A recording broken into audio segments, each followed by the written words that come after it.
Hey guys, we're just posting to our pages. Give us a second.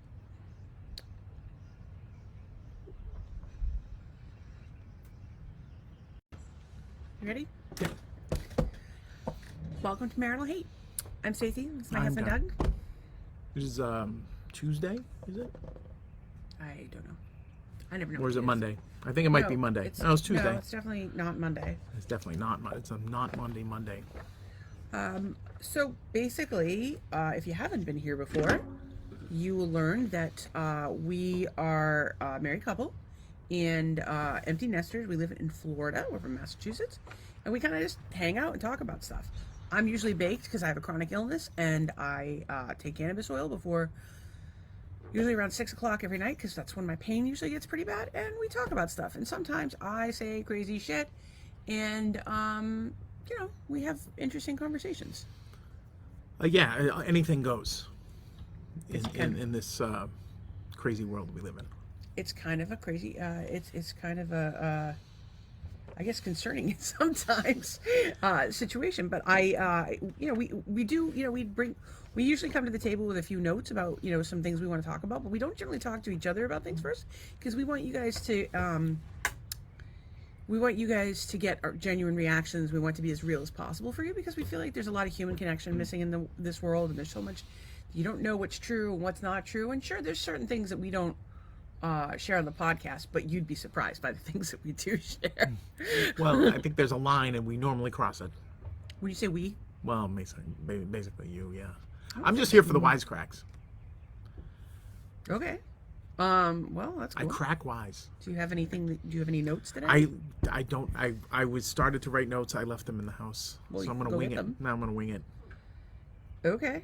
Well, I found myself asking myself a question today, which is a peculiar question. I have a friend, Billy, and Billy lives in Peru. Is that like a man in Nantucket? I don't know anything about his dick, although I do know a lot about his sex life. I said man from Nantucket. Yes, but the rest of that rhyme is there once was a man from Nantucket who had a dick so long that he could suck it, and I'm saying. Oh, I didn't know. I don't know that one. There must be several versions of that one. I don't know the size of Billy's penis, but I would love to know. Billy, send me a dick pic. Anyway, my friend Billy and my friend Tracy and I, we got into a chat. What's up, Todd? My friend, by the way, we do a live show. And so currently our live show is only live on Facebook. We look to expand that to other platforms in the near future. But people interact with us. We generally talk to them at the end, but every once in a while something will sneak up that we'll be like, well, we got to talk about that.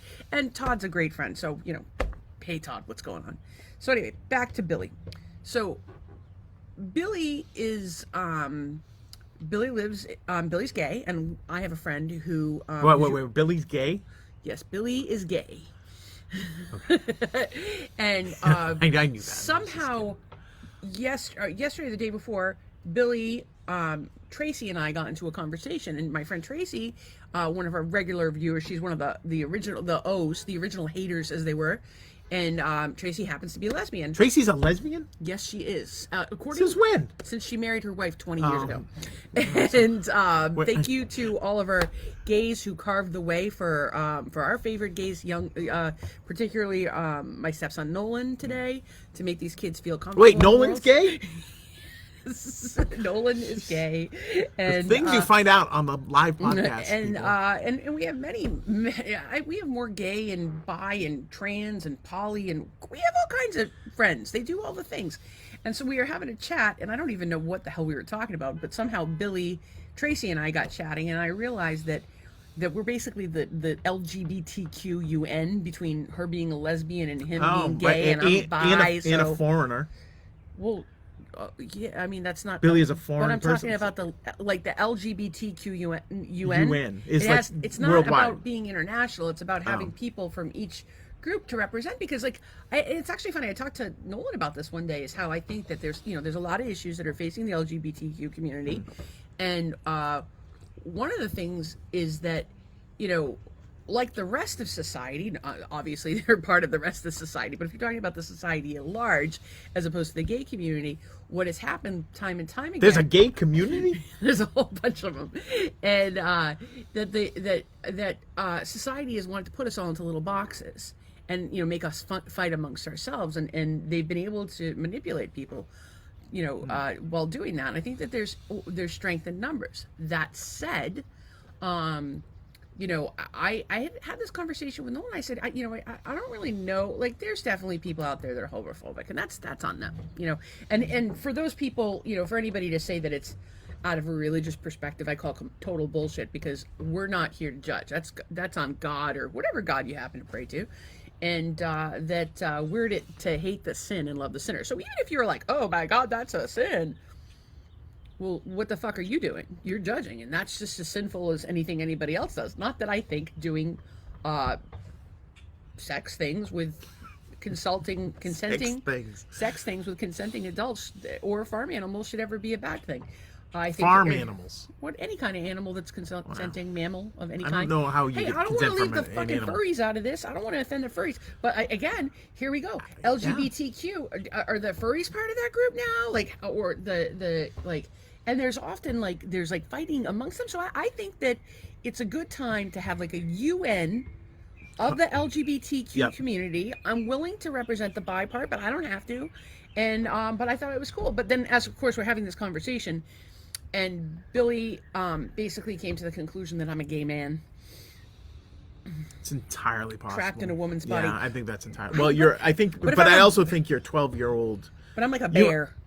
I don't know what age you are chronologically, because sometimes you're a toddler and sometimes you're a 12-year-old boy, from like your dick jokes and stuff like that. So I would think the UN would need to weigh in on that. Find out what chronologically. Well, but here lies the problem: is with what's the UN? Like the group itself would need to. So any group you have. Well, there's more judging. Any group you have, be it, what was that? The alert we just got. Sorry, we just got an alert. I think it's slow or something tonight. So we ended up having outages the other night when that happened. Oh. We may need to reset the router on a semi-regular basis. Okay. Perhaps what we could do with the router is actually put it on a smart plug, and then you would never have to do it. I could just do it. Oh, that's a good point. Anyway, sorry for the distraction. Anyway, we could have like a gay UN. I think if you have a group of people with similar interests, I mean, I would just like everybody to come together in support of one another. Like, I don't care like who you fuck. Or don't fuck for that matter. Birds. Fancy fucking birds. I just want everybody to come together and feel, good about who they are and, be loved and supported. But I do think that the gays and lesbians and bis and trans and all that stuff, like they have a powerful platform. And I think that they, if like we all fought for people to be able to love one another, so let's operate from a place of love. So anyway, that was just my thought, and so anyway, I very well may be a gay man. I don't. But you may be part of the LGBTQ UN, which is also very exciting. I don't know that anybody wants. Do you get dental with that? I don't think so, but I don't think anybody really wants me to be like in charge. Well, it's interesting. You should say. Okay, there's a guy that watches this podcast who works for the Audubon Society, and maybe he can tell us what the hell's going on with these birds, because it's crazy shit over here right now. Maybe you tell us what we can spread for a bird deterrent. I don't know. We don't want a bird deterrent. We're fine with the birds. I just, I feel distracted by the shiny objects that are birds. I'm baked, although the weed hasn't really kicked in yet. Well, we're in a fenced-in pool area, so they can't get us. If any of you are worried about our eyes being pecked out. About being attacked by birds? Yeah, birds. Is that a thing? Okay. Well, anyway, I think that everybody should come together as best they can, and I don't know if I'm a gay man trapped in a woman's body, but I do love dicks a lot. But I like normal-sized dicks as opposed to monster dongs, and I have some friends in the gay community, particularly gay men who like monster dongs, and that terrifies me. I'm going to need a little bit more...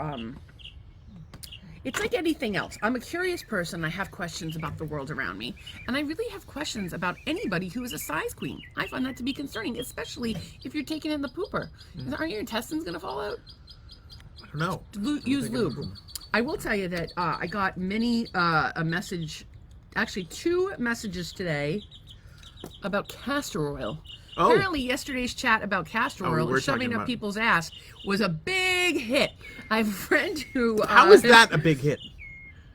I don't know, but but I know that that there are some men in my life who are going to get castor oil for their birthdays this year.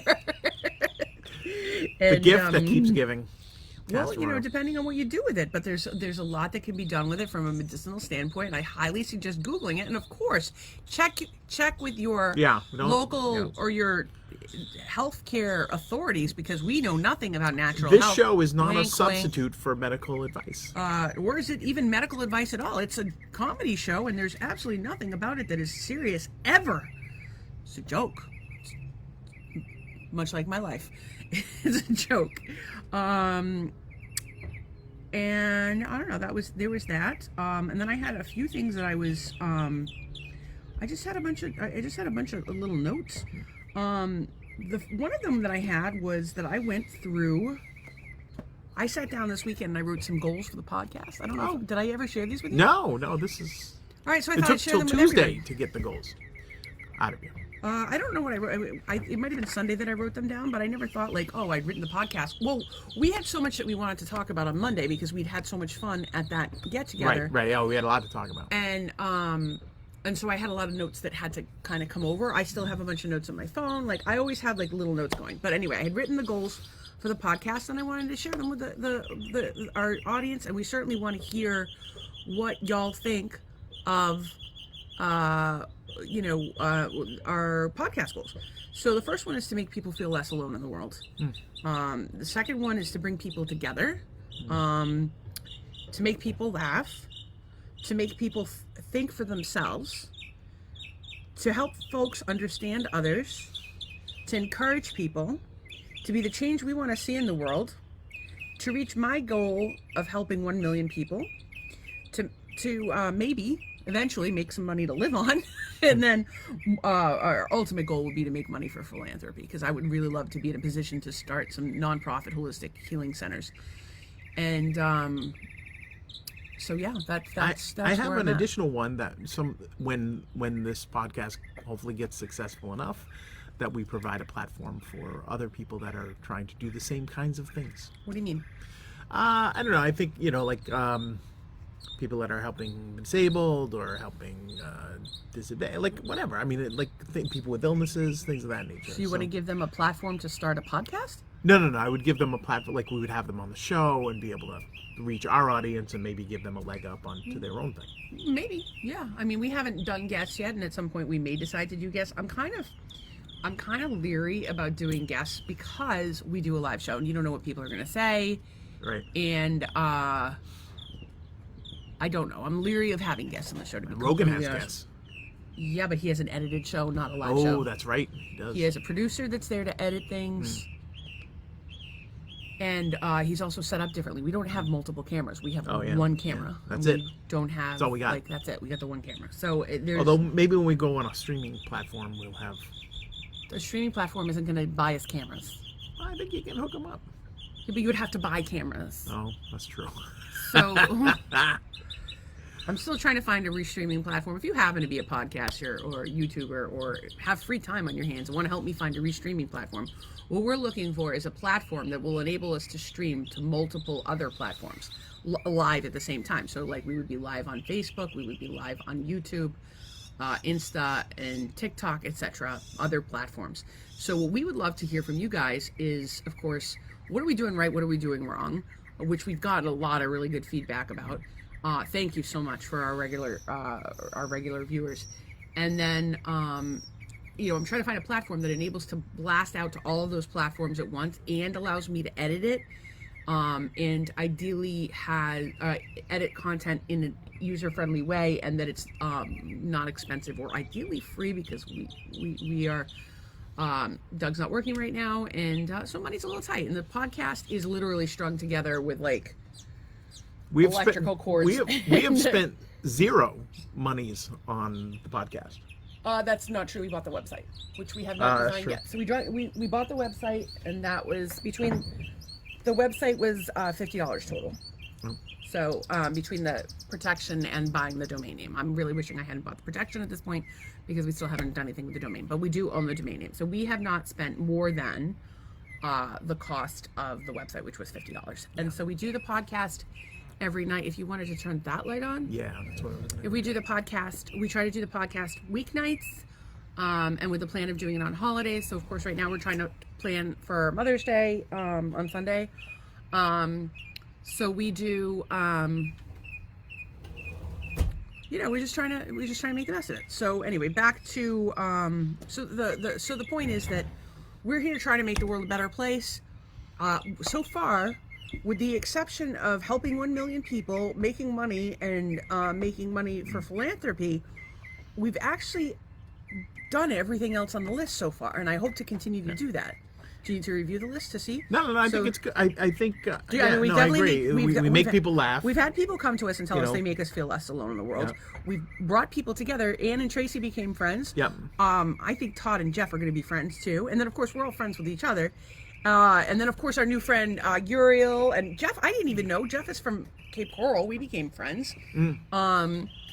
And then, well, there's a lot of stuff it's doing for us too. I mean, yeah, it's, getting to know people in the area, getting to know new viewers. Well, and it just gives us we don't feel so lonely in the world too, because with my chronic illness and Doug not working, we're kind of isolated from the rest of the world, and we don't really leave the house very often. Like the fact when we leave the house, it's newsworthy. Well, you leave the house, you end up spending money, so there's that too. And yeah, and then of course our goal to make people laugh. We've done that. Everybody tells us we make them laugh. To make people think for themselves. I think we've done that because we brought up some topics that have really left people scratching their heads, and we've had some conversations here. And one of the things is Doug and I have very different political views and approaches to life in general. And so that's one of the things that's nice is if you can have respect for one another and have these conversations that you could. You might, if you have a respectful and intelligent conversation, you might just be effective. You might, you might come together and come up with some way to make the world a better place. You might come together with a solution. And so we try to do that. I think we've definitely helped people to understand others. And I think we've definitely encouraged people, and we've heard this all back from everybody. And I think so far we're being the change we want to see in the world. So I feel really good about what we're doing. Sometimes it's, we have stuff going on and it seems like, do we really want to do the podcast tonight? And generally speaking, unless somebody is comatose or vomiting, we are here. Those have been our two. We've had 2 nights we haven't podcasted, and it was vomiting. That's right. And comatose. Yeah. And, well, we actually did the podcast, the vomiting. Yeah, it was only 8 minutes long. 8 minutes, and then I puked everywhere. Well, most of it, your head was down on the desk, and you were like, yeah, it was a good time. Yeah. Anyway, back to what I was saying in the goals of the podcast, that one of the things I said was that we were talking about politics, and I said that our brains are wired differently. Mm-hmm. And it's interesting because, I think everyone's brain is wired a little bit differently. But in the case of you and I, we view a lot of things really differently. And sometimes that's a challenge for us in our marriage. And, of course we're friends too, but it's a challenge because as much as I love Doug, I get really frustrated with him, and as much as he loves me, he gets frustrated with me. And it's understanding each other's differences. I think that's helpful. One thing for me is there's things that Doug fears doing, and those are the same things I fear not doing. And you'd think that there would be a happy medium, and sometimes there is. And sometimes it's a struggle. And today was one of those days. And, we're not perfect, and we're just doing our best. But I think you have to understand, what everybody who comes into our life, no matter how they think, no matter what their experience is, everybody who comes into our life has something to teach us. And we are a damn fucking fool if we are not going to learn from the people that we're surrounded with. And, even it could be learning from their mistakes, or learning oh, I don't want to be like this person. Or as my father used to say, do as I say, not as I do. Well, in his case, probably a good idea. You know what? But my dad... I don't think he's a horrible person. He's not I think he's... Well, like everybody else, he has this, like myself, like you, like the people watching the show right now, he has his own challenges. And, my family has a history of addiction. Last I knew, my dad was still drinking, and but he has so many amazing qualities, and I'm gonna list them right now because I think I pick on my dad a little bit on the podcast. I don't think he watches, but I do want to say some nice things about him because they're true. He's incredibly charismatic. He's also really funny, and he's a great dancer, and he's a great singer. And when I was a kid, he would like I didn't see my dad a lot as a kid, but like when I did, like he would dance or like just sing. Like when we would drive to school, I lived with my parents my dad and my stepmom for 2 years, and my dad would sing the Inspector Gadget theme song like in the car on the way to work because he's had like 2 cups of coffee, and I have like literally just rolled out of bed and thrown my Catholic school uniform on, and my dad is singing Inspector Gadget or Speed Racer theme I'm wondering song. how he knows the Inspector Gadget theme song. Okay, so that was like after me, and he's older than me. So. I think he's probably watched it, but I had the soundtrack, like of all these different TV shows, I had the soundtracks. Oh. Well, you can't be on your phone during the podcast. I will throw it in the pool. I threw your phone in there the other day. So that's a whole other story. We'll get to that in a minute. So anyway, my dad, he came from absolutely nothing. He worked his ass off, and probably way too hard, and he'll tell you that. And he's involved in with his church. He's done some volunteer work in Guatemala, and I think he really tries to be a good person. And, you know, I think he's good to most people. I don't think he hasn't been particularly kind to me, and you know, that's hard for me. But I think I'm probably gonna cry. I think he loves me in his own way. It's just not what I would want. But I think a lot of us have like not been loved by our parents in the way that we would want. And I do think about your, you know, like your dad and some of the other examples that we have of fathers that probably aren't as, you know, textbook or whatever. And you got to look at the example that was set for them. So well, that's always my thing about everything is like what happens to a person makes them who they are. Yeah. And we are all together. We are all one in this world. We are all one and the same. We are all connected. So if I'm going to get mad at him, like honestly, like don't get me wrong, there's some stuff that he's done that really gets to me, that's really been problematic, that I do not understand, that I have, you know, I've either been angry about and tried to forgive him about, or that I just don't understand. And that's a thing for me. It's like I always want to understand why people do things. So it makes it easy. If I can try to understand why someone does something, it makes it really easy for me to forgive them. Because I know that they're human like me and they fuck up and whatever. But there's some stuff that I just cannot fucking understand in the world. And of course with my dad, that's the case as well.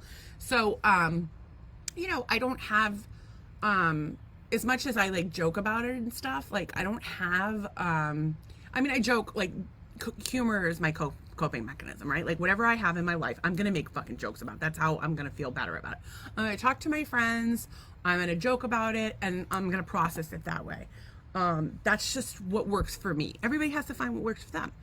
But like, I don't have like, I'm not mad at my dad. I'm a little mad because there's some specific things that are kind of ongoing, but you know, I pray for him every day. I send him love every day. And I wish nothing but good things for both of my parents. My mom hasn't been a cakewalk either, but again, I really don't have any issue with her. I wish that she had been able to be a better parent, but she wasn't.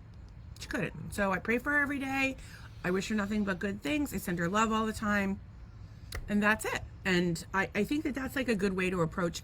You know, I think there's a lot of people that have complicated relationships with their families or parents or whatever. But I think that's a good way to approach any interaction you have, is to wish the best for people. If you're wishing ill upon people, I assure you, you're only feeling that yourself. You're not harming them by doing that. And so, yeah, I mean, a lot of times when you forgive someone, you forgive for yourself. But I just don't want to I don't want to be part of that bad energy in the world. And, you know, even if somebody does something awful to me, and I've had some pretty awful stuff done to me over the years, I'm gonna pray for them, because that's the best thing I know. And I know that when they did something, like I was molested as a child. Well, the guy who molested me was probably molested as a child as well. Like, statistically speaking, that's likely what happened. That doesn't make it okay, but it makes it easier for me to understand. It makes it easier for me to process. It makes it easier for me to forgive. So I play a lot of armchair. I play a lot of armchair psychology, but I've spent enough time in a shrink's office that I think I'm probably pretty good at it. Side note, I swam my laps today. So I've been swimming. I try to swim as much as I can. And I'm just doing gentle strokes. Like, I'm not like racing across the pool. There's no freaking way. But today I swam for 40 minutes. 40 minutes. And I had an audience. I don't know. Like, at one point, this guy is like walking like his dog, and he walked by like more than once, which is unusual. Because it's like around the block, and at one point he was very slow right there, like very slow. And I wear like, instead of wearing a swimsuit, which is really hard to put on, so funny because Zach told me today that I usually go to like a local gym and go to water aerobics. I'm like, okay, first I would have to get out of bed and go somewhere. Second of all, I'd have to put a swimsuit on. Like, putting a swimsuit on is really hard. If you're a woman and you've ever had to put a one-piece swimsuit on, much less take it off when it's wet, you know what a freaking nightmare it is. And if you're somebody with a chronic illness, particularly if you have like fibro or Lyme, you probably know that clothes hurt.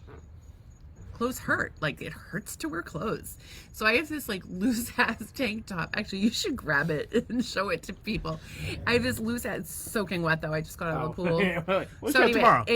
It'll be soaking wet tomorrow too. Throw it in the dryer. So anyway, it basically covers nothing and it's completely see-through. But ladies, if you're out there and you've ever worn a tank top, you know what happens. It pops out the side. So this is me swimming down the pool with my tank top between my titties, like. And Dog walker Doug over calls there. them the torpedoes because they point out when I'm. Do they point out when I'm swimming? Yeah, like the front of a torpedo, like it's that rounded. So anyway, I think I had an audience today. Maybe he will be my first OnlyFans subscriber. I think it's time I finally fucking did it with the OnlyFans.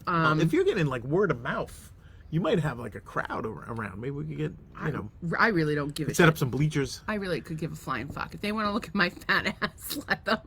Everybody's seen me naked anyway. I have 4 kids. Like, they used to walk in all the time. I don't remember, before the kids moved out of the house, ever going to the bathroom in peace. It's probably why I can never shit.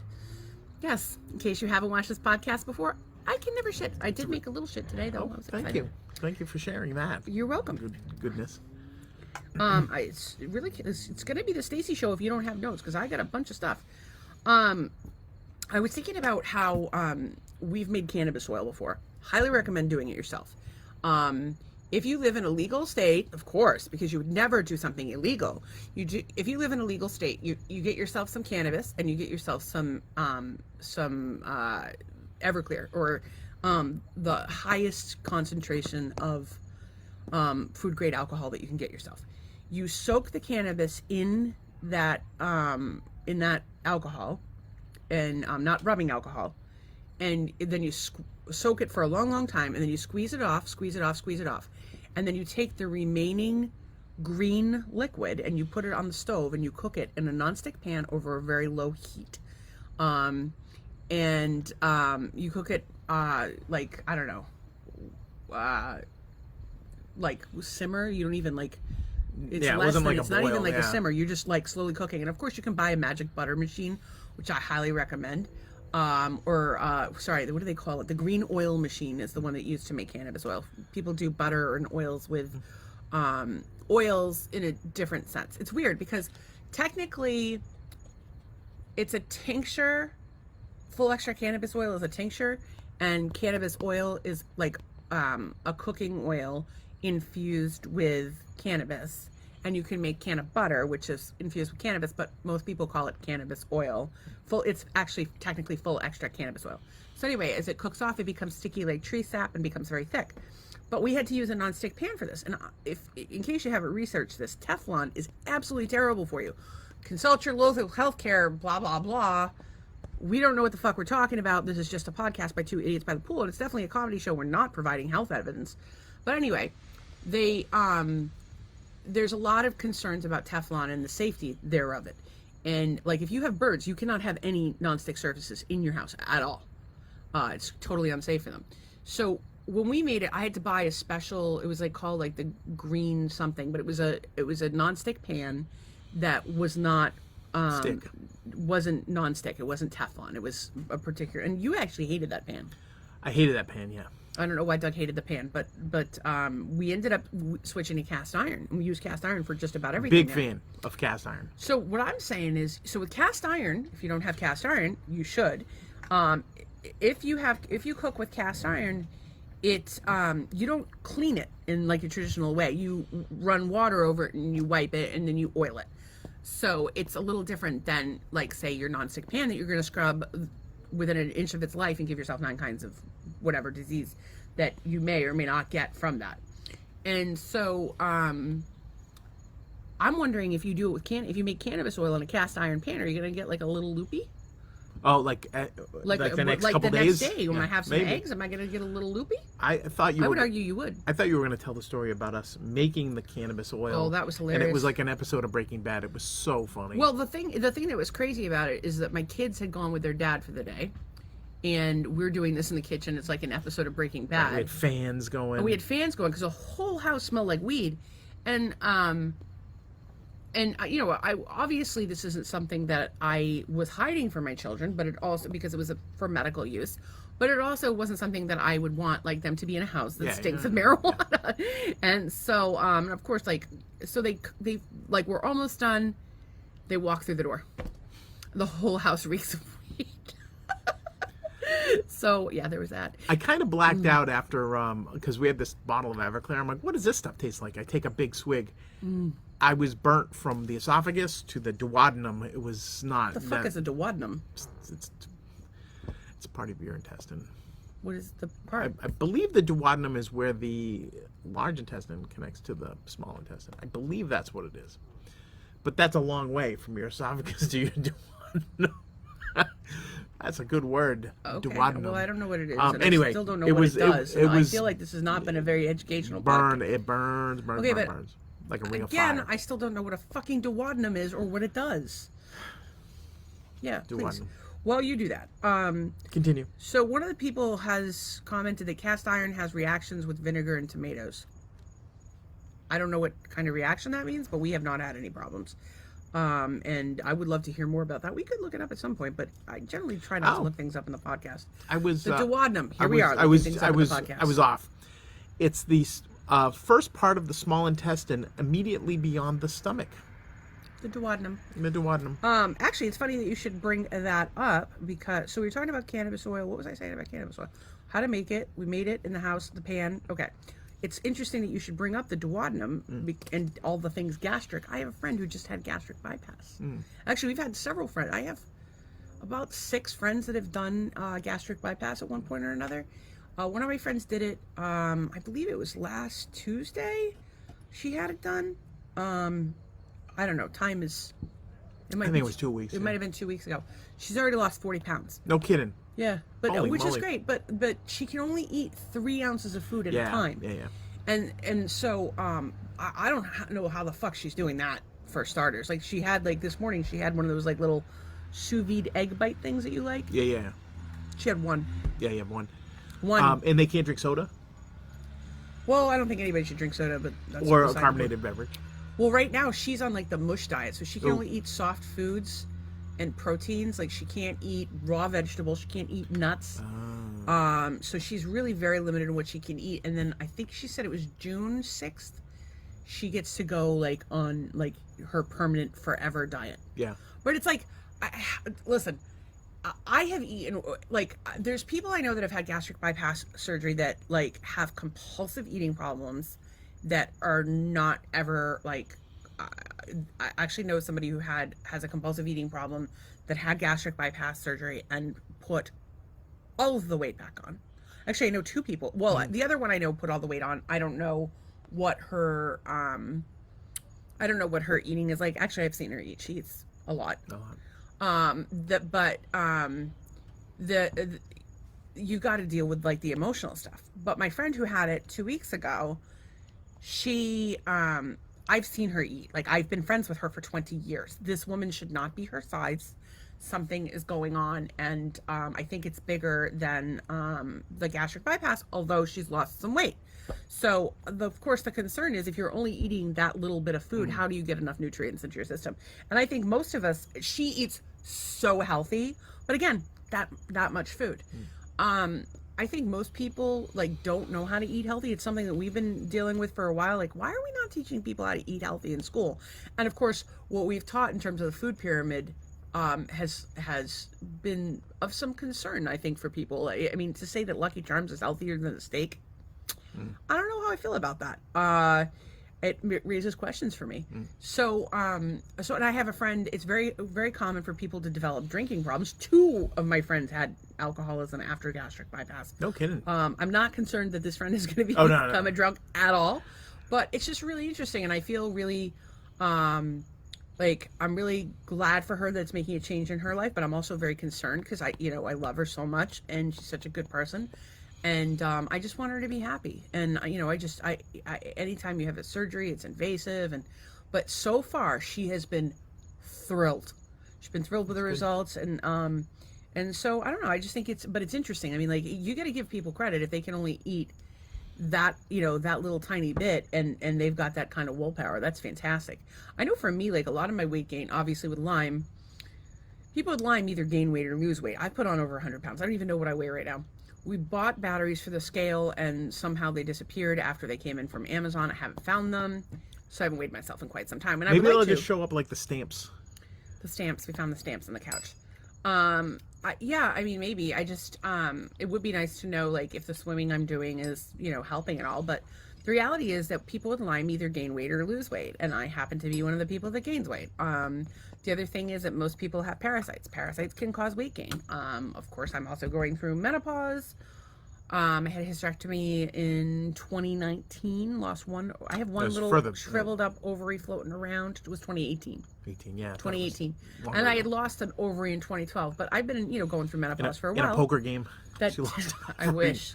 I wish it was that easy.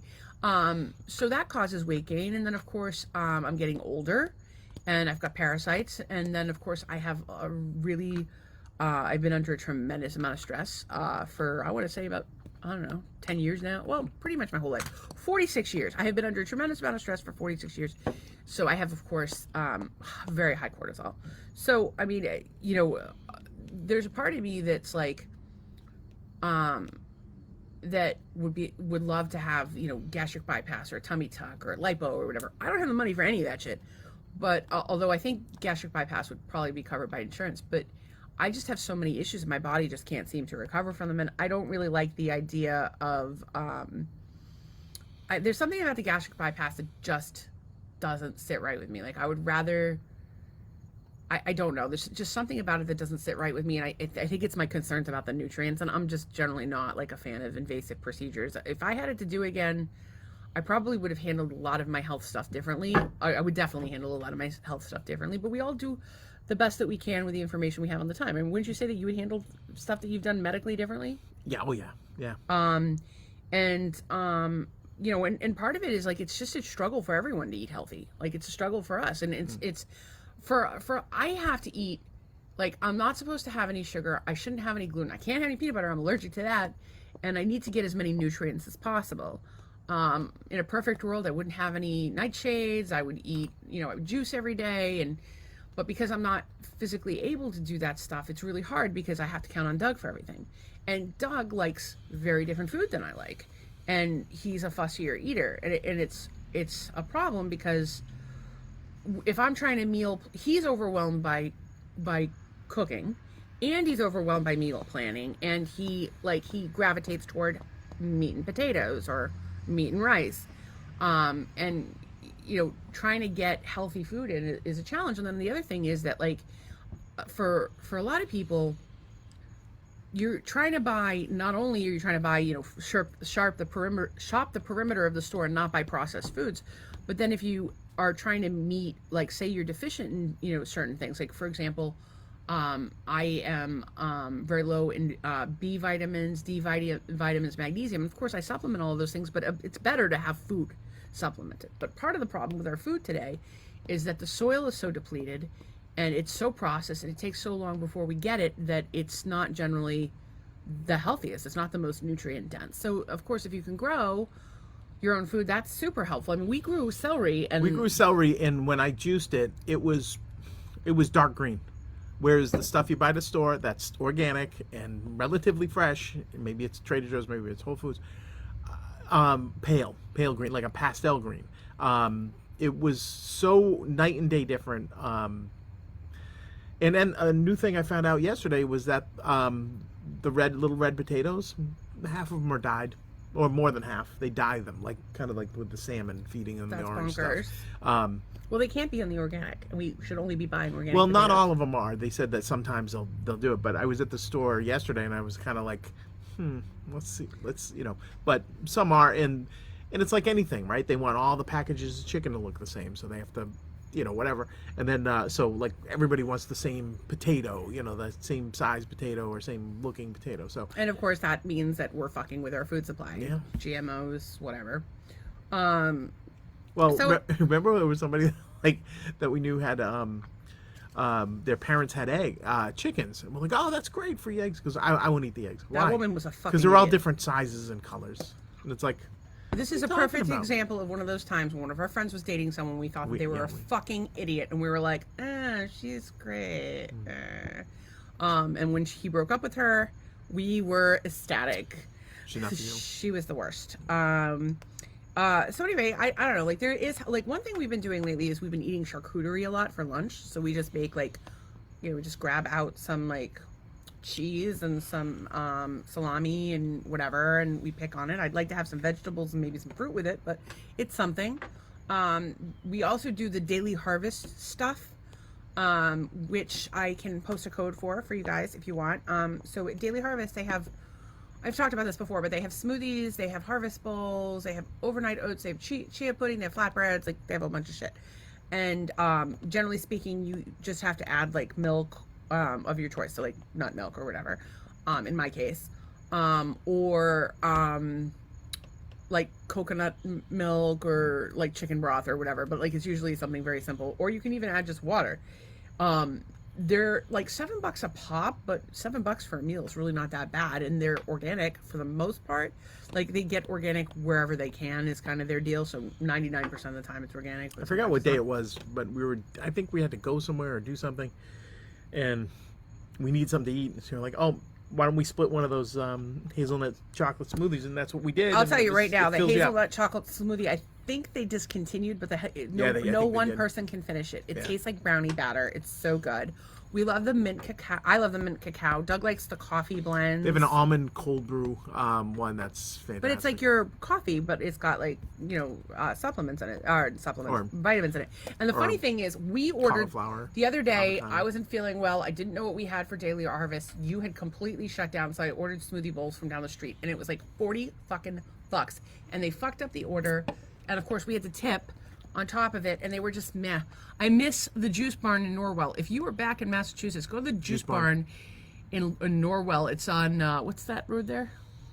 Is that 139? Yeah. I think if you're going, if you get off at Derby Street and you just keep going straight forever, it's going to be on your right. If you get to where the eating establishment used to be, you have gone too far. Oh my God, you can see right through that. That's a clip for you. There you go, titties. You're welcome, or I'm sorry, depending on how people are trying to rewind. They can't rewind. I'm being told it is called Route 53. Go in. Oh, it is 53. Say hi to Lou. Say hey. If you go to Hanover, you've gone too far. If you go in, say hi to Lou, and tell him, hey. So Stacy, he probably won't remember me, but my friend with a crazy friend with the dreadlocks that moved to Florida, he'll be like, oh yeah. How is she doing? He's a super nice guy. It's a family. You know what you should do is email him and tell him about the podcast. I should email Lou and tell him that I gave him a shout out.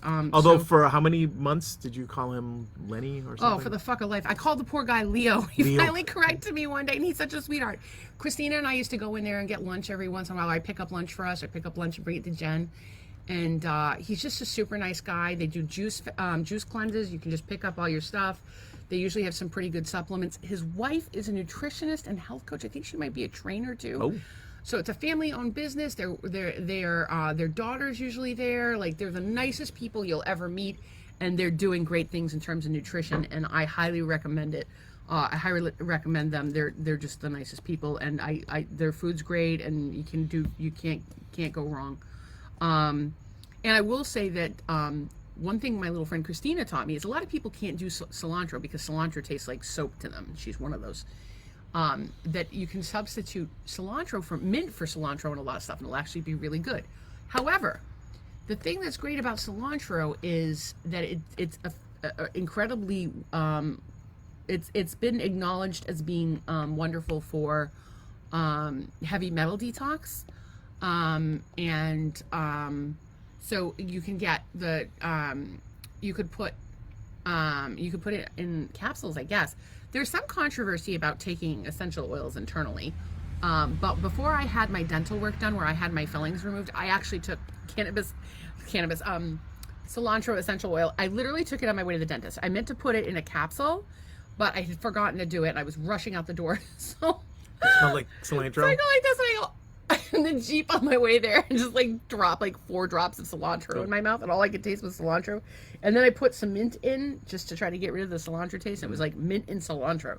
But and then I went. So if you're going to have dental work done, particularly if you have old fillings, I would recommend doing cilantro. Again, I'm not a healthcare professional, but I had done some research on it myself and had seen some evidence that it was a good plan. I also went for a colonic immediately after because I wanted to get anything out of my system that was in. And I thought that was, I don't know. I think that it's, I don't know, a good time. I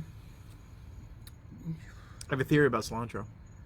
Yeah. There's a point in every recipe. You go beyond that point, it's ruined. You have to stay below. It tastes like soap. But my point is that it does have some benefits. And one of the things that, I of course I'm constantly learning about natural health, for my own need, and also for to help. A lot of people call me with asking for help with natural health stuff. It's actually one of the biggest things of the autism community is that these people have high levels of heavy metal.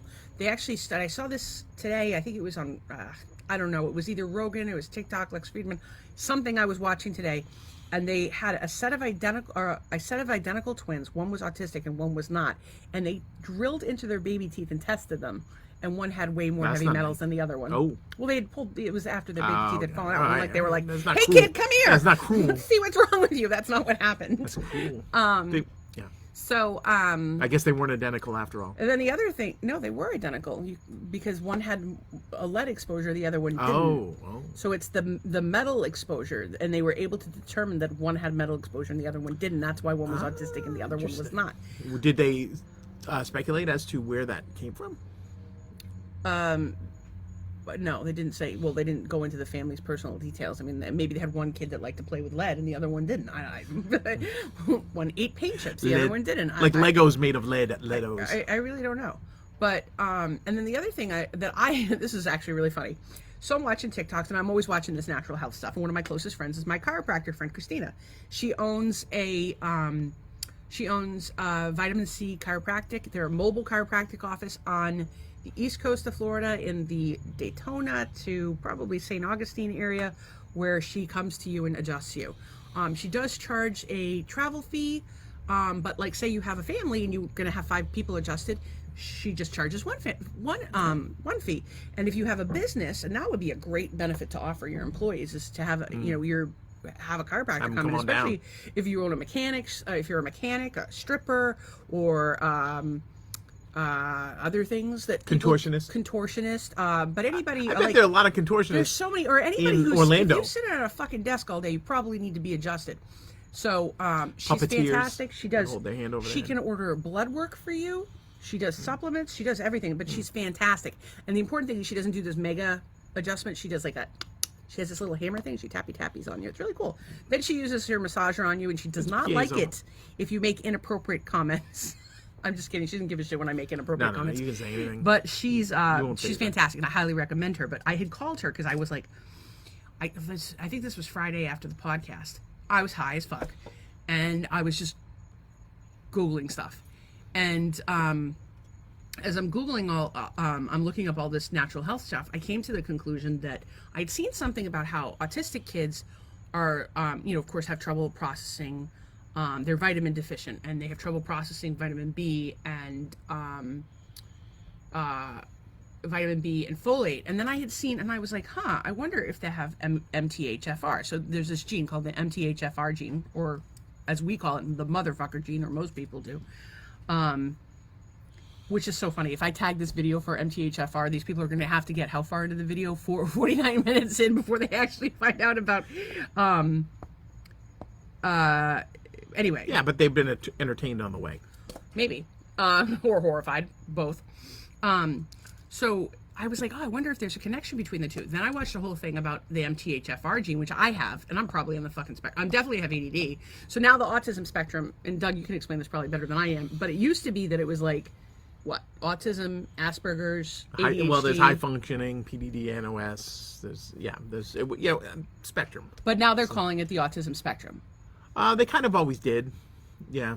So, okay. Yeah, but there's probably more included now and more finite tunings to it. So the thing was that they were talking about the spectrum itself, and they were saying that these people, 98%. So I think that it's an MTHFR thing, thinking I had made this massive medical discovery.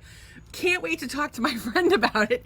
And she's like, yeah, no, they've studied that. And I Googled it, sure enough, while we're on the phone. 98% of people on the autism spectrum have the MTHFR gene mutation. And I have it. But the thing that's interesting about MTHFR is something has to trigger it. So meaning, like, you could have, for the sake of argument, you could have MTHFR and be completely fine, much like I think a lot of people who have Lyme disease are completely fine. I agree. Because I think most people have Lyme and don't even fucking know it. But you could have MTHFR and have no ever-loving clue until something happens. And it could be a physical trauma, it could be an emotional trauma, but it'll activate that gene, and it will fucking seriously fuck you up. I definitely recommend everybody look a little bit into the motherfucker gene. It's MTHFR. When you have this gene mutation, and it was funny because I tried to tell my dad, hey dad, I think you have this. You can't absorb certain vitamins. And, of course, I've been down this rabbit hole, but what you want to look at is one of the things that, if you have MTHFR, you can't process B and you can't process folate. Folic acid is like a precursor or like somehow related to folate, but it's not the same thing. And so people who have MTHFR, and of course that now means like 90%, 98% of the autism spectrum, they can't process vitamin B, they can't process folate, and they are under a tremendous amount of oxidative stress.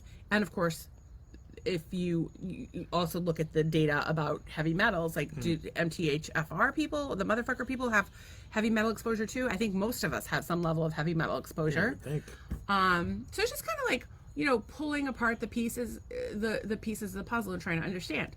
So the thing that's crazy is folic acid, which is what we give pregnant women, which is what's in orange juice, it actually very well may be harmful. And there's some data that showed that I was reading about today. So I'm not saying I know or I don't know, but I've read a lot of interesting stuff. And I think that we need to, you have to really be your own advocate. And so for me, I have to buy special supplements that my body can absorb because I have the MTHFR gene. And if you know or love somebody who is on the spectrum, or, even like suspects that they might be, you can always experiment with your own body. I mean, obviously you want to, talk to your, healthcare professional. But like, say a food, I don't even know a food that's high in B vitamins. You know a food that's high in B vitamins? B? Good question. Probably spinach. Spinach is high in iron, I know that. Well, anyway, you can eat a food that contains a lot of that and see how your body responds to it. And that's, just you eat a bunch of spinach one day, not that spinach has vitamin B, because we don't fucking know, that's not going to hurt you. So, you know your body better than anyone else, and I would argue do not let anyone tell you what to do with your body. And ask the difficult questions. And so, and the other thing is, if you want to know if you have the MTHFR gene without actually going to the doctor's office, you could do like a 23andMe. I did the 23andMe. I know a lot of people are like, I don't want the government to have my DNA. I can understand that level of paranoia, but I would 3andMe. I also understand it, but I have a brother who's given up for adoption, and I wanted to find him, and I also wanted the genetic information for my medical stuff. Something interesting I read about today too was that since the new medical coding billing system, where it's got like these 8 million codes that came out under the Obama administration for Obamacare. I remember when that happened. There's literally, and I knew a ton of people that were on the software side of that did the coding. Ed did it. One of the things that's really interesting is that there's no longer any privacy in your medical stuff. So like literally, if I go to my shrink, of course I occasionally see a shrink, but we pay cash. Or HSA money or whatever. She doesn't take insurance. She what was I saying? The MTHFR. Oh, she doesn't bill through insurance, so it's fine. But like, let's say I say to my psychiatrist that I'm suicidal. She bills for the appointment with that code. They know that. Like, there's no privacy. Any note in your file, it's got a code on it. You have no privacy anymore. So if you think that you're safe by not doing 23andMe, but you're really not. HIPAA, I don't know. It seems to have gone away, and that's actually pretty fucking concerning to me. Foods that are high in B vitamins, which Salmon. is funny because I've got a banner ad for Guitar Center, so it looks like I'm getting nutritional advice from Guitar Center. Salmon, leafy greens, Not spinach. liver and other organ meats. So Not organ fucking meats, happening. yeah, not eating that. Not in this country. Oh, deviled eggs, motherfucker. Eggs. Yeah, eggs of all kinds. Deviled or And, otherwise. Milk is high. Beef is high. Oysters, clams, and night vaginas. Legumes. So there you go. There's Chicken some and things turkey. that Like are, pretty much everything. Yogurt. So there's a lot of stuff that we eat that is high in vitamin B in this house, and we eat a lot of yogurt. Pork. Particularly, we do homemade yogurt. But the point is that, do some research for yourself and try to figure things out. Don't, if your answer is to run for a pill, or if you're even taking pills, I think you should ask yourself, what can I do that's dietary? Because you really are what you eat. It sounds corny. And I highly, highly recommend the book, The Whole Body Healing, or is it Whole Body Health by Mark Mincola? It's on the dining table right now. But anyway, I highly recommend that book. And he talks about food as medicine. He's got a lot of videos on YouTube. He went and did that sort of like whole mind like kind of thing, and so he kind of got off the nutrition. But his nutrition stuff is unbelievable. He's like he's just like a human encyclopedia. Can you do your Mincola impression? Take 4 grams of folate every 3 hours, every 20 minutes, but it can't be on the 20. It's got to be on the 22. So take it at 3 and 23. Et cetera, et cetera. But he that's what he's like, and he'll tell you what shelf to get it on. From Jarrow. Jarrow makes a good one. That's on the 3rd shelf on the left. If you go in, take a right at the cash register. It's on the 3rd shelf. Purple bottle. It's amazing what this guy could do. And we had an appointment with him, and it was almost an honor, like to kind of pick his brain, kind of a thing. But he was like, "What do you like to eat?" He tries to plan you around that and give you like, practical solutions. There's actually another nutritionist. So Mark, I think he's still seeing patients. Is he still seeing patients? I don't know. He was in Cohasset. He moved to Braintree. Another nutritionist I would highly recommend in the South Shore area is Suzanne Falco. She's fantastic. I don't know where she is these days, but Susie Falco, she really knows her stuff. She actually took my daughter shopping. We ran into her and she showed her around Whole Foods. She's biggest sweetheart on the planet, and actually is friends with Christina. So it's a small world of these natural health people. The Sopranos' wife on The Sopranos. No, she didn't. Oh, that was Edie Falco. Sorry. Okay. Then I wanted to talk about.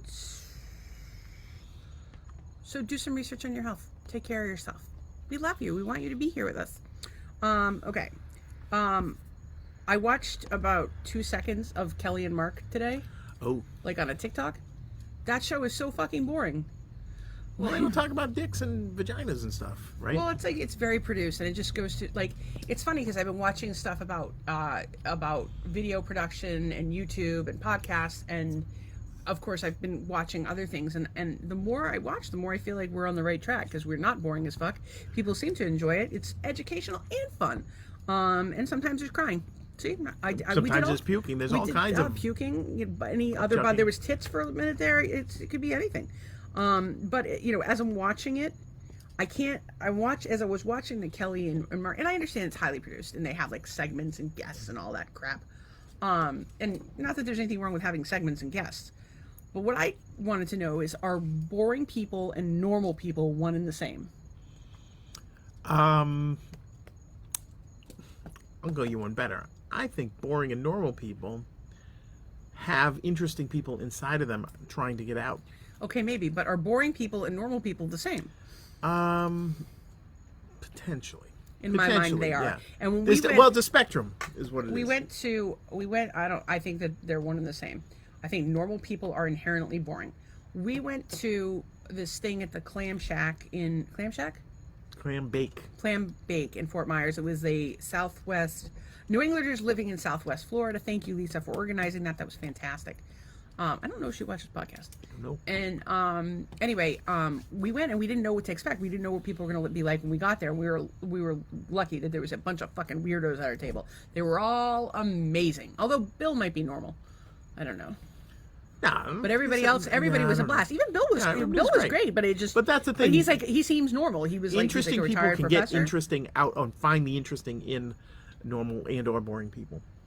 That's true. I mean, it's funny because we bring the fun in funeral. Well, we have a friend that was like a little too normal for a while there. We were like, like he's awesome, but he's normal, and we don't really know what to do with that. And then he told us that he likes to dress in drag, and we were like, woohoo! Oh, yeah. Not that we care that he wants to dress in drag, but it just makes him a little bit more weird, and we're interesting, and we want interesting people in our lives. Let's see. It's not a prerequisite, but it's because we're not normal by any stretch of the imagination. So, yeah, well, we would like people to do them, to have fun. I also wanted to talk about fears.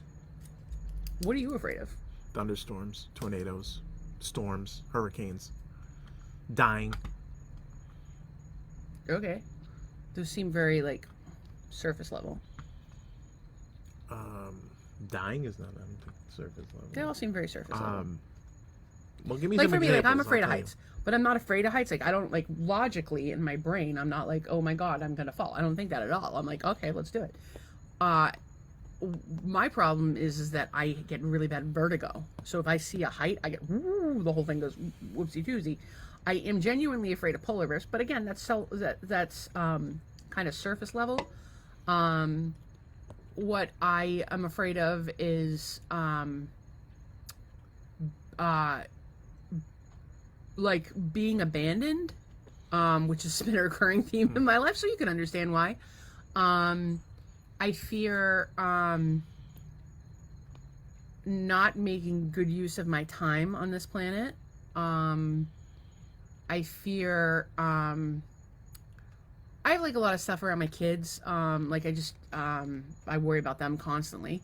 And I have a lot of like very real fears. What about you? I think one of my things was the fear of dying and leaving my kids before like they were old enough, kind of, because that happened to me. A fear. Money is always a fear for me. It's always going to be. I got to work on it. Maybe I should take some sort of hypnosis class or something. It's a process journey. It's a process journey. I fucking hate people saying process or journey. It's something like terrible. That. Other than that, yeah. Well, I guess my point is it's like what you do with your fears. And I've had one, like I've always been terrified of needles. And I actually had to go for a CT scan. And they stabbed me like 4 times. Or sorry, no, they stabbed me more than 4 times. They did this arm like 3 times. They got the needle in and then the chick knocked it out. Then they did this arm. They couldn't get it in. And then they did this arm. It was awful. I was on the table hysterical. And they literally would not let me leave. It was really bad. And I got over my fear of needles. Now you can stab me with anything. I'm not saying that we should I'm not saying that stab somebody with a bunch of needles to help them get over their fear of needles, but I'm saying that if you have a fear and you let it control you, it really can herniate every area of your life. And to your point about your fears of when you live in a fear, you manifest that thing. So when you're thinking about something, you're manifesting it. So while I am terrified of polar bears, I don't put a lot of thought into it. But now I'm a little worried because I've been talking about polar bears and my fear of them for like the last 10 minutes. A polar bear could come marching in here at any minute and rip me apart. I'm a big believer that thoughts become things, and I've seen it time and time again in my own life. So I think if you're afraid of something, you need to like kind of work on that. And one of the things that I do to help me cope with things that I'm afraid of is affirmations. So it's funny, I actually use the Law of Attraction Planner, and I highly recommend them. And one of the things that they tell you to do in the beginning of the book, as you go through and you kind of like establishing like what is it that I want for my life, what are my goals, and so forth. It's a really interesting tool. And by the way, if you go to Law of Attraction planner.com, I believe that you can get all these resources for free, so you don't have to spend any money. But one of the things they tell you to do is to write down your fears, and then write down positive affirmations to repeat daily as it pertains to those fears. So I have those, and I do it every single day. And I have usually twice a day, morning and night. And generally speaking, I actually write my affirmations down. I would love to like shout them out, but like usually Doug's doing stuff or whatever, and I don't want to disturb him. But have some affirmations that kind of counter your fears. So like one affirmation, if you could say your fear of poverty is, I have more than my affirmation for money is I have more than I could ever need, want, or give away. Money flows to me effortlessly. I have, I'm the healthiest I've ever been, and I'm getting healthier every day. I'm surrounded by people who love and support me. Just anytime you have a fear, and I would love to hear you guys talk about what your fears are and what affirmations you can make. I do have a couple of fears that I'm dealing with right now that I'm having trouble writing affirmations for, and I don't really know what to do, but I'm working on it. And it's funny because I had actually asked in the Law of Attraction group for help, and the admin wouldn't approve my question, and it makes me mad. But I might ask in another group I belong to is a Miracle Morning group, and that's another book that was fantastic. It talks about the Miracle Morning. It's by Hal Elrod, and he has a Facebook group, and they're very helpful there. And it talks about, he studied what all these effective people did in their lives, and the most effective people in the world, you're talking Warren Buffett, not that he's somebody to look after or not, but like, that he interviewed people, CEOs, people like Warren Buffett, heads of state, etc. And they found that the average person does the following things every day. He calls them the savers, S. So they sit in silence. So meditation, which we do just about every day. Doug's new to it, but he's doing pretty good. We've been doing it, probably a week now? Close to a week anyway. We do, I do affirmations, and that's S-A. V, visualize. I visualize every day. And anytime I'm going into a situation that I'm not feeling great about, like say I have to go to like court or like have a difficult conversation or make a phone call, I stop and I visualize that going exactly the way I want it to, minute by minute before I go into it. I highly recommend that. But I visualize every day. I tend to write it down because it's easier for me that way. But sometimes I won't. Sometimes I'll talk to somebody about it. Just depends on the day. E, exercise. I swam my laps today. R, read. We are reading right now Eat That Frog, which is a book about procrastination. And then we read and then scribe. So you're supposed to write in your journal. So I write in my journal. I probably do 4 pages in the morning, 2 pages at night. So I probably write about 6 pages a day. And I do find that it helps me, between the exercise and the meditation, the visualization. We also do breath. We've been doing Wim Hof breath work. I find it gets me off on a good start for the day. What do you think? It's funny. Sometimes like you just woke up, right? And then you have to do meditation, which kind of brings your energy down a little bit. But then the Wim Hof actually is like exercise, kind of. It's you're breathing heavy, like in and out for 30 times. How are you feeling about the Wim Hof? Because you didn't want to do it at first. It's I'm getting better at it. Takes practice. Breath work. And it's funny because the way they do this, and here's something for the UI folks, is that they have like sort of this swirly thing that comes out and goes back in. And so if you really concentrate on it, when you bring your breath in until it just stops moving, and then let it out as it starts to collapse again. Because before I would get off rhythm and it was a nightmare. So you find the visual cue to be helpful. The visual is very helpful. and yeah, it takes some concentration, but it's yeah, I don't know. I took my blood pressure and it was down. It was down. It was the lowest it had been in a couple weeks. So breath work. So you've got to want to do your meditation, and breath work isn't part of what Hal Elrod talks about in the Miracle Morning, but we do it. And there was I can't remember who he is. This guy that he's a famous YouTuber and motivational guy. I think he owns a bunch of liquor stores or one of the wine websites or something like that. Anyway, he was saying that his that he will miss a flight to do his breath work. He does not start his day off without doing his breath work. It's so important to him. I don't know if he's doing Wim Hof, but he's doing his breath work. He does about 8 minutes. We do we've been doing about 11 minutes of breath work. So we do circular breaths, which is in, out, in, out, no breaks. 30 of those, and then you hold your breath for 30 seconds, and then you have emptied out your lungs completely. You hold your breath for 30 seconds. Not easy. Then, yeah, I can do the 30 seconds. The first time you do it is really hard.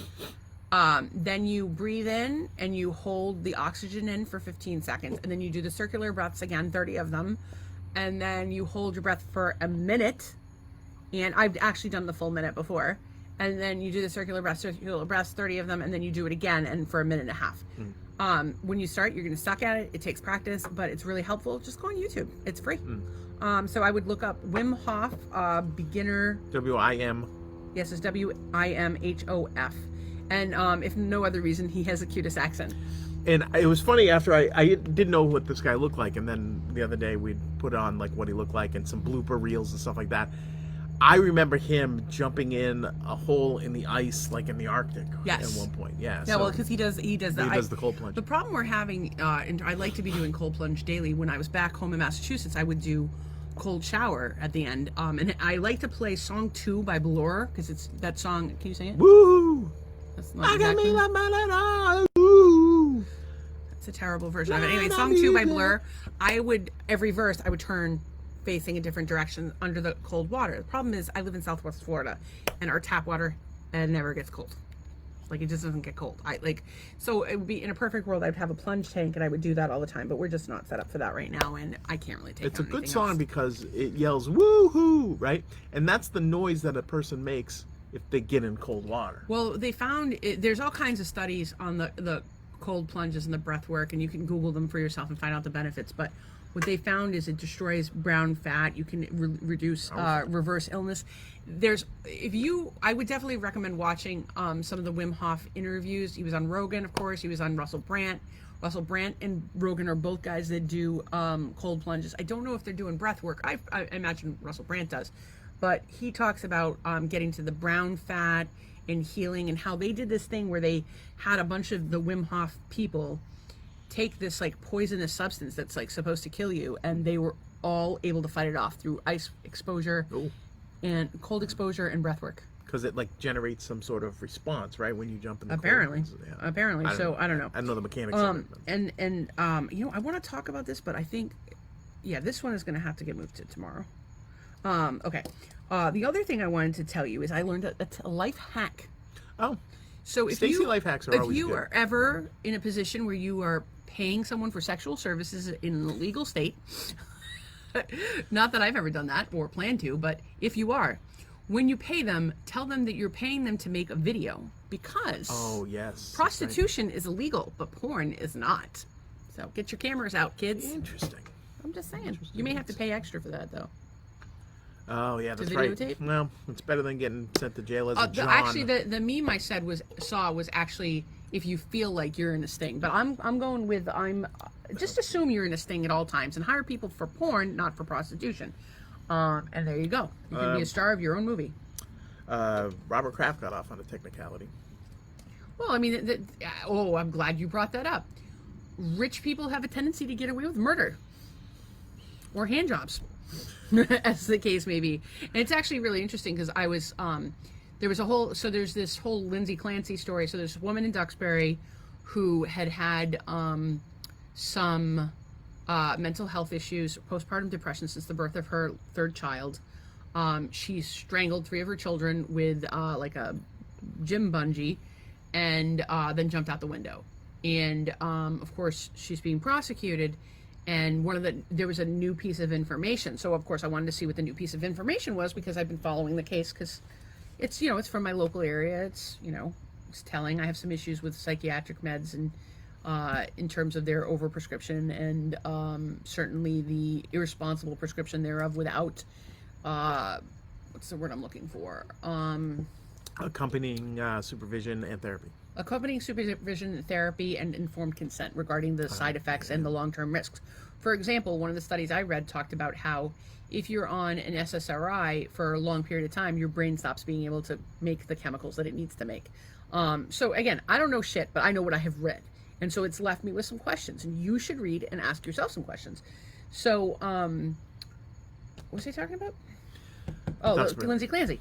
So one of the things that had happened is they had done a GoFundMe and raised over $1 million. And it's like, okay, well, you know, people want to help the father and, you know, pay for the funerals or whatever, and legal fees or whatever he was going to have. But people certainly, a lot of people had mixed feelings about whether or not she should benefit from that GoFundMe. And a second GoFundMe had been started to pay for her legal fees, and GoFundMe shut it down. Because they don't allow, hang on a second, I'm not entirely sure that's true. Double check that. But the point is, you cannot use GoFundMe to pay for your legal fees. They will not allow it. However, in a criminal case, I don't know if you can in other cases, but in criminal cases, GoFundMe will not allow it. We know somebody who had a family member get arrested. They started a GoFundMe, and GoFundMe shut it down. Remember? Shut it down, yeah. So anyway, people didn't want money to go to her legal defense. And it was funny because they were going to do a fundraiser for her legal defense at Haddad's, which is now for sale. Haddad's is a restaurant in Marshfield. And when Haddad's found out it was they said that we're not going to have anything to do with this. And so I'm not saying that the woman's not entitled to a decent defense, but what I saw on Facebook on the news, when I searched for it, her story came up, and immediately following was a story of a black woman. And I did not read the story. And it said, you know, the difference between Lindsay Clancy and this woman is that this woman's black and that Lindsay Clancy is white. Did not read the story, but I will tell you this. If you live in Duxbury, chances are pretty good that you got some money. It's a very expensive place to live. And that you've got some resources. And I would argue that I think that, you know, I don't know all of the facts of the case as of yet. However, I think she was certainly not in her right mind at the time of the crime. Obviously. Yeah. But I would say that anybody who's looking at it and thinks it's a race issue, that she gets legal help or not legal help, is the reality is when you go to court, the lawyer matters, and if you have money, you can afford a better lawyer. And you're given a better chance. And you know, of course, there's all kinds of problems with the legal system. But a good lawyer knows how to work around the problems with the legal system. Like they know a hack. Like, you know, say that you're making a porno instead of that you're gonna you're gonna hire a prostitute. So anyway, if you're ever going to court or having legal problems, definitely hire a lawyer. Very important. Yeah, I don't know. I just I think that like we all need to, you know. I want everybody to have equal opportunities. And I think that the problem is that we don't have that. I've always tried to give opportunities to people who needed it. But, you know, I think some people, you know, nepotism or, you know, connections or, you know, whatever, they're given more opportunities than other people. I don't necessarily love that, but I try to help out everybody as much as I can. I don't give a shit what color you are, who you fuck, what God you worship. If you stand on your head and spit nickels at night, I really don't give a shit. I want to give everybody a chance, because everybody, you know, regardless of the color of their skin or any of those other factors, is a human being. They're part of this world with us, and you know, they deserve love and support. And I think maybe if we all gave a little bit more love, support, and forgiveness to each other in the world, that we would have, we'd be living in a better world. That's at least what I try to do. So I don't know. There's two things that regarding the 3A thing, but I don't want to get into that. That's going to be a long one. It's going to be long. So anyway, what do you got? You got anything else? I saw a story today. This woman got lost in the woods and she survived on wine. Okay. That's that was that. That's was one that. way to do it. Song of the day. I will. I just came up with this. We were talking about SSRIs preventing the brain from producing things, whatever. There's a song. The group is called Great Northern, and the song is called Home. And there's a verse in there about how they're getting released from the institution or whatever hospital, and that they're going to be put on meds, and for the rest of their life they're going to be high, being on these meds.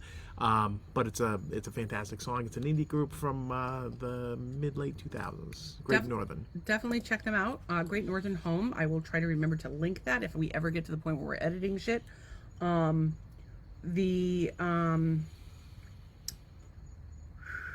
I wanted to ask you, when you do Wim Hof breathing, do you get high? Actually, today I was yawning for some reason or another, So- which isn't supposed to be the case, right? Because I don't know. Well, that's your brain needing oxygen. But the thing that's interesting about, I would want you to watch. I don't think you're doing the breathing right. I'm not trying to pick on you, but you're over there and you're not. It's not visible. And when he does it, and he does a whole thing on how to do the breath work, which I think we could watch, where he talks about like your belly is expanding. It's almost like a violent breath work. And you might look a little silly doing it, but that's okay too. But I do feel a little bit high after I do the Wim Hof breathing, and I thought that was worth mentioning, because if you want to feel high, do that. Also, they found that if you chew up a bunch of I don't nutmeg, know if it's Australia that'll or also who it make is you that high. just implemented exercise as being one of the #1 treatments for depression. That they're like mandating that depression treatment is exercise. I think it was Australia. Look it up. I don't know what the fuck I'm talking about. Well, you're going to run from things that will try to eat you or kill you in Australia, so that's probably a good reason for exercise in Australia. I don't even know if it was Australia. I could just be it making could things be, up. well. But it was like some research was done, and the other one that they like magnesium. Magnesium helps tremendously with depression. I think that and it's actually my therapist is like, when you go to her and you're having problems with depression, anxiety, blah, blah, blah, she wants you to get a full physical, a full workup so you know where you're standing in terms of your physical health, because she's smart enough to know that it's all connected, which is crazy because she's an LISCW, not like a shrink. So, anyway, I don't know. I thought it was useful. So did you have any other? No, that's it. Did you do any gratitude today? I didn't, but I am grateful for something. Out of the blue, I have an interview. That's good. Who's your interview with? It was like, congratulations, you've made it to the next round to interview for this creative director position. And I never sent anything into them, but I know who did, so thank you very much. So Doug may have an interview. When's the interview? I don't know. I have to schedule it. They just sent like the instructions late today. So well, there you go. Well, I actually sat down and wrote out my gratitude ahead of time because I wanted to be ready to go on the podcast. I don't think they want to sit here and see us scratching our heads. And I also think that like, if you're having to scratch your heads with your gratitude, you need to fucking do some reevaluating. Not to pick on you, but I think you need to, like, your gratitude should be front and center in your life. When we appreciate things, we receive things. And it raises your vibration and puts you in a better place. So the things I'm grateful for today in rapid fire succession: I'm grateful for our pool. I'm grateful for music, and because I use music to keep me motivated all day long. I'm thankful for my friend Todd, who I talked to today at length. I'm thankful for my friend Zach, who I talked to today at length. My friend Christina, who I talked to. Well, actually, Todd. All these people I talk to on a regular basis, but I'm just super grateful for them. I talked to Christina today at length. I'm really grateful for YouTube because I'm doing a ton of learning there about how to do podcasting. And I just like to watch TED Talks. I like to watch podcasts. I like to learn stuff so I can share it with you guys. So I'm really grateful for that. I've actually been really into Mr. Beast right now. And that's my 7th thing I'm grateful for. This kid started out doing YouTube videos when he was like 16, like gaming videos, mostly stupid stuff. And he's become like a mad, and you really need to look at jobs, by the way, for him. I don't care if we have to move to North Carolina. I don't want to move to North Carolina. But he does philanthropy, which is our ultimate goal, is to be able to do philanthropy. So if you order, it's actually really interesting. If you go on like your Uber Eats or one of your fast food delivery apps, you can order a Mr. Beast burger delivered to your house. And you're like, well, where is this Mr. Beast burger franchise? No. He partners with local restaurants, teaches them how to make the food his way, how he wants it prepared. And he sends you the packaging with his branding on it. And so there's no actual restaurant. And so you can order from him. But they've done things like feeding millions of people, restored the sight to the blind, and which is very close to my heart because my dear friend Todd has been losing his sight. He's done help deaf people here. He's given away an island. And the thing that's even crazier about him is that he wants to help people do this. So like a lot of podcasters or podcasters Right, or yeah, YouTubers, they're like keeping it secrets because you're in competition. Like there's plenty of success for all of us to be had. There's plenty of people. How many billions of people are there in the world? You know, my podcast is not for everybody. It is for, I was trying to figure out what our demographic is, but I think it's people with a sick sense of humor and a little free time. Maybe they're feeling a little lonely. Or maybe they're insane like us. Or maybe they just need a pet. Maybe they need a pet. I'm also grateful for Elon Musk. I watched Elon Musk. I actually watched the Elon Musk on Bill Maher. I watched that on YouTube today, and you know, Elon is, I think he's misunderstood, but I think he really and truly wants to make the world a better place. And you may not always agree with him, but he's really trying to do good things for the world. And I have a tremendous amount of respect for that. I'm also thankful for cannabis because I'm in a lot of pain right now. And swimming probably did not help. I need to figure out some stretches, but at least I got my swimming done. And then I'm also really grateful for my faith because it gets me through the most difficult times. I am, you know, we talked about religion before. I went to Catholic school for a bunch of years. I was raised Catholic. I don't go that way now. I find, because I have so many friends from so many different walks of life, and that I pull information from all of those people, and I found that it to be more alike than different. So I take the common things that we all have in common, and that's my spirituality. And I do pray every day. I manifest every day. I visualize every day. Sometimes I feel, sometimes I argue with God and ask him what the fuck I did today. I asked for a sign today, and you know, that's what helps me get through the day. And I would challenge you to ask yourself, you know, you don't have to join a religion, but ask yourself, do you believe there's something bigger than you? And that could just be that the bigger than you is knowing that you need to do the right thing, which is interesting. I don't really know I don't really think I know any Satanists, but it's my understanding that Satanists believe that it comes from within. Like what you do, it's important regardless of what anybody else says. So I don't really know anything about Satanists. Maybe we can have one on the cast. Hollywood rumor, Sammy Davis Jr. was a Satan worshiper. It's possible. But I, you know, like, again, I'm not in a position to judge anybody else. Like, it's not my responsibility. I will say this is not somebody I want to have in my life for whatever reason. But that's based on how they treat me or how they interact with me. Or if they have like negative vibes, I'll be like, I gotta have space. And I'm getting better at that because I used to just pick up every stray animal on the planet and, you know, marry them. And I'm not referring to you in that context. But well, I was stray. You are I was stray. wandering the streets. But my point is that, you know, like, if your life should be bigger, have some meaning to it. And I feel like when you have faith, it's a lot easier to find meaning in life. It's a lot easier to get through the day. Find something that gives you comfort and structure for being a good person. It could just be your own fucking moral code. Anyway, I think I think that's it I've got for gratitude. You can't come up with anything else? The usual: hot water, roof, Yeah, air, clean air to breathe. And I'm not trying to give you a hard time, but I want to use this as an example. The whole point of gratitude is to be raising your vibration, right? Well, I mean, obviously you should be grateful for what you have, but like you want to raise your vibration. So if it's like, oh, I must list some stuff I'm grateful for, you're kind of defeating the purpose. You want to be like, hey, like I'm really grateful for this and this is why, and you know, because you want to be coming from a positive place. And you have not had a good day today. No. And so, you know, but I would suggest to you and everybody watching that make a point every day. I do it morning and night. I list 10 things I'm grateful for.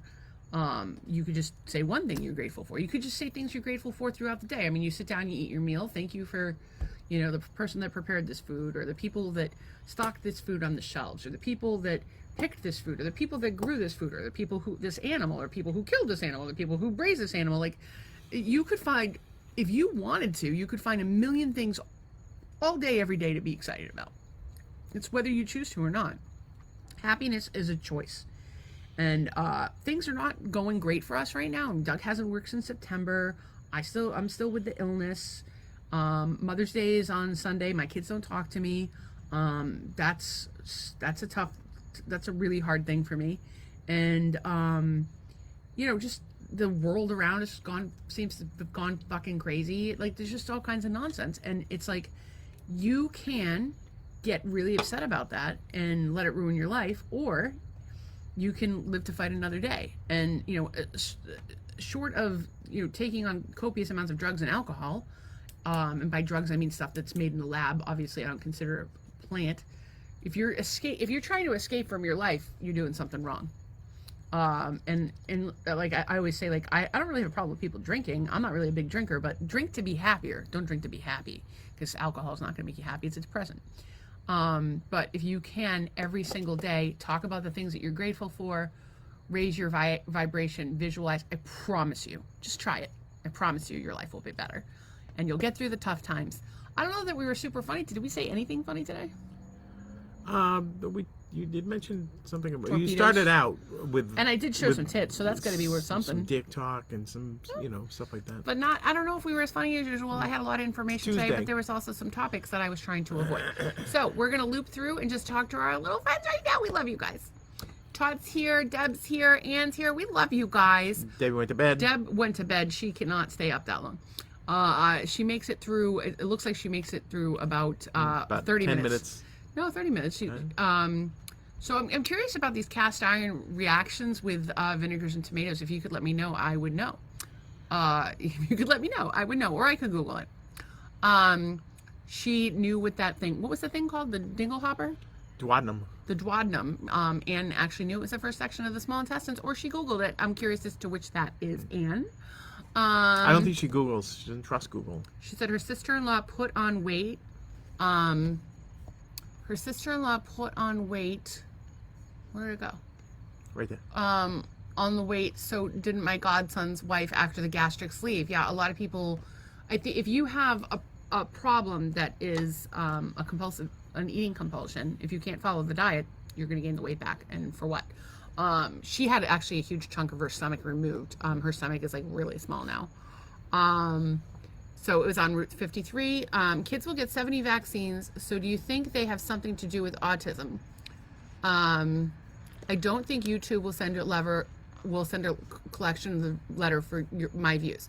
I do not have an opinion on this. However, I do have an opinion on this, but I am not a clinician or a health provider. But you can look up vaccine and autism and find some interesting information. I would definitely recommend Robert F. Kennedy's page. Think critically for yourself, ask questions, but most importantly, listen to your local, your healthcare practitioner or something like that. Officials, because what do we know? Wink, wink. I